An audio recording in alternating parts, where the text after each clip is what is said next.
Welcome to Chapter 11. Let's talk about assessment of sports skills and motor abilities.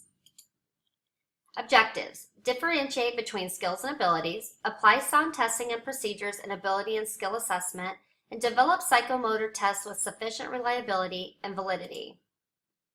Differentiate among and be able to use various types of sports skill tests, define and delineate the basic motor abilities, develop tests and test batteries to select, classify, and diagnose athletes based on psychomotor tests.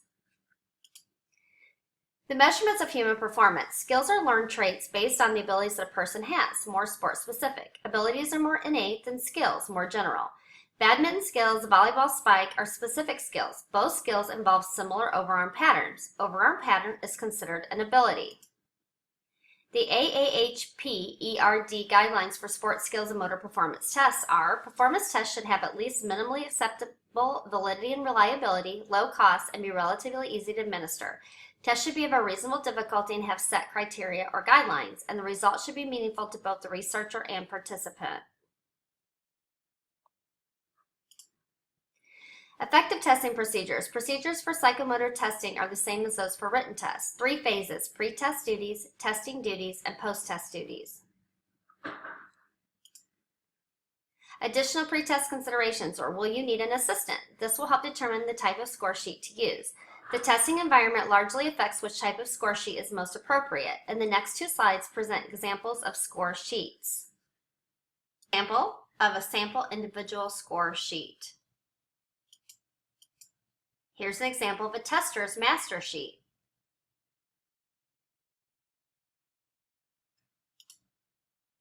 Pre-test and testing duties. Prepare the test location as early as possible, address any safety concerns, give students opportunity to warm up for a physical performance test.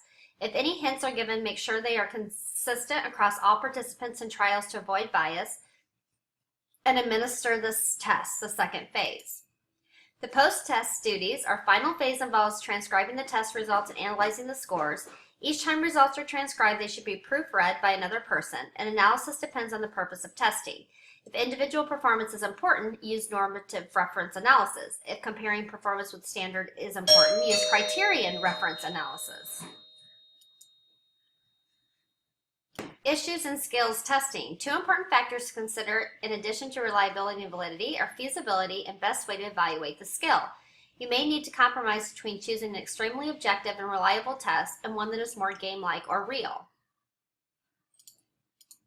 The AAHP-ERD skills test batteries. Test selection guide indicates skills tests should include primarily skills of the sport, not to exceed 4, acceptable reliability and validity, not have high intercorrelations, and be able to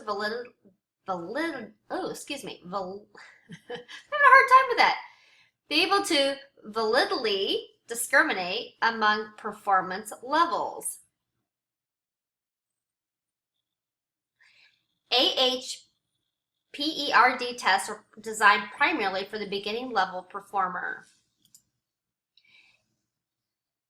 Here is a skills test battery.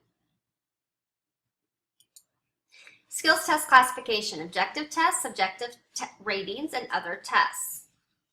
Objective tests are 4 primary classifications: accuracy-based skills tests, repetitive performance tests, total body movement tests, and distance or power performance tests. Some tests may be combinations of 2 of these classifications. The accuracy-based tests usually involve the skill of throwing or hitting an object. Primary issue associated with accuracy tests is the development of a scoring system that provides reliable yet valid results, and also must consider the number of repetitions necessary to produce reliable results. Your repetitive performance tests are tests that involve continuous performance of an activity for a specified period of time, usually have a high degree of reliability but may not replicate game situations, causing decreased validity, and extremely important to make sure the test participants use the correct form. Total body movement tests, speed tests, high degree of reliability because of large amount of inter-participant variability, and can be administered quickly but have 2 inherent problems. 1, the test must approximate game performance. Flat speed is not always required in the game. And for evaluation, performance time is a valid criterion. For performance efficiency, performance speed is a valid criterion. So total body movement tests, performance ratios can be used to reduce or eliminate the speed problem. Performance ratio equals performance time divided by movement time. The distance or power performance test. Assess participants' ability to project an object for maximum displacement or force. One problem is ensuring these tests are performed in a game-like manner. Determine whether the test requires or accounts for any correction or accuracy. Subjective ratings. The value of a rater places on a skill or performance based on a personal observation. Two problems with subjective ratings are defining criteria and ensuring consistency among raters. Single rater may be biased. Several ratings may increase reliability but will also decrease feasibility. Types of rating scales. Relative scales are scored by comparing performance to that of others in the same group, and absolute ratings are evaluated on a fixed scale. Performance is compared with a predetermined standard. The common errors in rating scales are halo effect. Rater elevates a person's score because of bias. A standard error. One rater uses a standard different from that of another rater. And central tendency error. Hesitancy of raters to assign extreme ratings.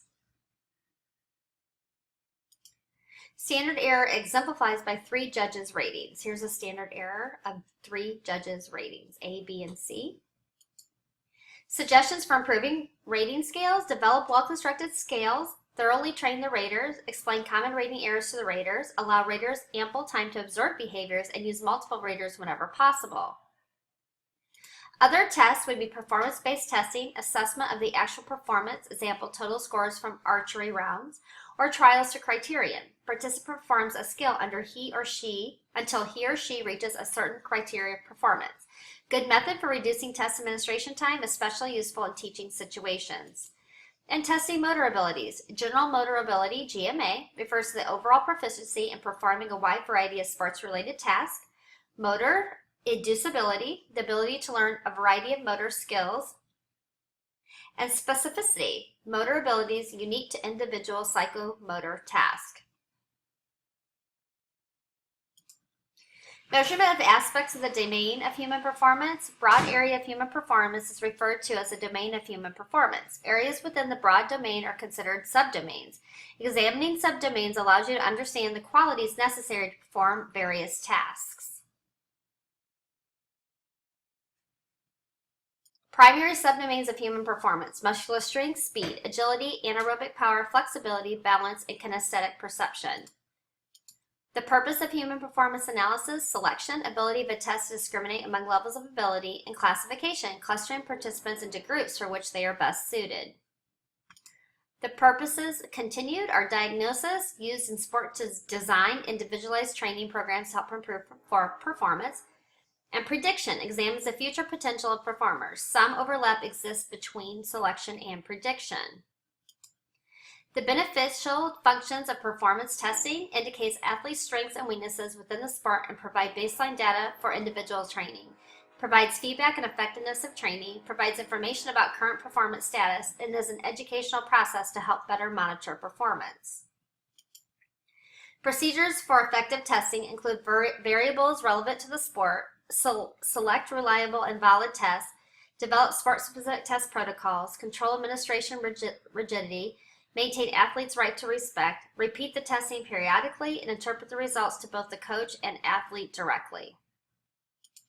10 golden rules for testing competitive athletes. 1, test for things that make sense. 2, test because you believe it will make a difference. 3, test with a performance-focused goal. 4, use a battery of tests and report the results in a profile. And 5, try to provide test results as quickly as possible. 6, be aware of possible effects on other aspects of performance.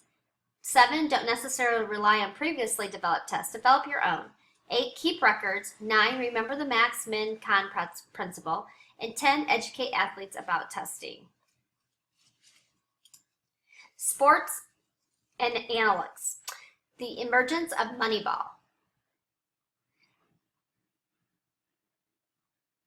The application of statistical analysis to sports saves decision makers time by providing all the relevant information necessary for player evaluation in an efficient manner, and provides insight into a novel way to determine who is the best player suited for their system. Data management predictive models, and information systems. You may ask 5 basic questions for this. What was the thought process that led to the analysis? What is the context of the result? How much uncertainty is in the analysis? How does the result inform the decision-making process? And how can we further reduce the uncertainty? Summary: assessment of psychomotor ability is an essential task that may confront you as a human performance professional. Reliable and valid testing programs will help you become a respected professional. Selecting valid tests that meet your test objectives and are feasible in terms of time and effort is the most important consideration.